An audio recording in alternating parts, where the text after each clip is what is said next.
Hunter Biden has been indicted on federal tax charges, and the teenager who shot and killed 4 of his classmates at a Michigan high school 2 years ago will be sentenced today. Good morning, I'm Corva Coleman from NPR News, and here are today's top stories.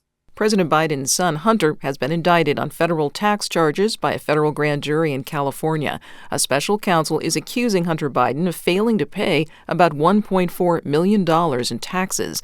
The younger Biden has already been indicted on separate federal gun charges in Delaware. NPR's Ryan Lucas says Hunter Biden's lawyer is criticizing the new indictment. His attorney, Abby Lowell, said in a statement last night that if Hunter's name was anything other than Biden, that none of these charges, not the gun charges or the new tax charges, would have been brought against him. Lowell accused the special counsel of, in essence, folding under Republican pressure to go after Hunter. NPR's Ryan Lucas reporting.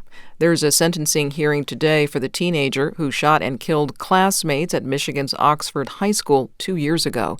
From member station WDET, Quinn Kleinfelter reports Ethan Crumbley could spend life in prison. Ethan Crumbley was 15 when he killed 4 Oxford High students, wounded 7 other people, then calmly surrendered so he could watch the results of the carnage. Prosecutors say those actions demand a sentence of life without parole.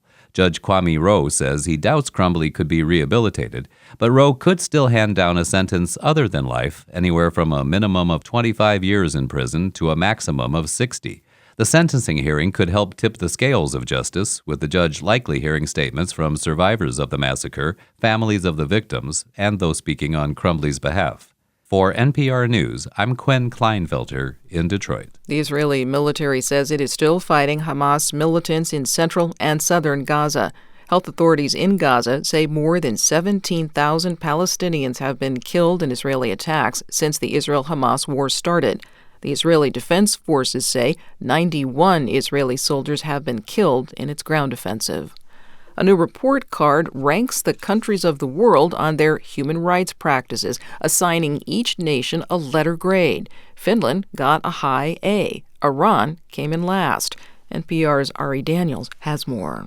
Countries were scored on 25 human rights, from freedom of speech to the absence of political imprisonment and child labor.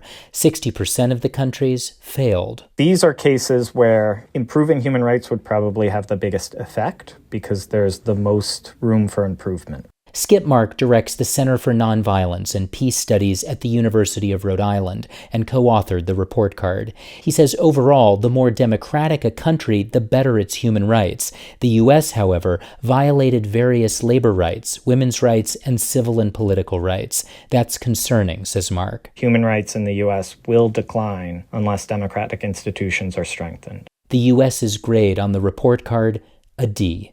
Ari Daniel, NPR News. The Pantone Color Institute has named its Color of the Year. It is Peach Fuzz. Pantone helps shape product development in everything from fashion to industrial design. It says Peach Fuzz is gentle, warm, and cozy.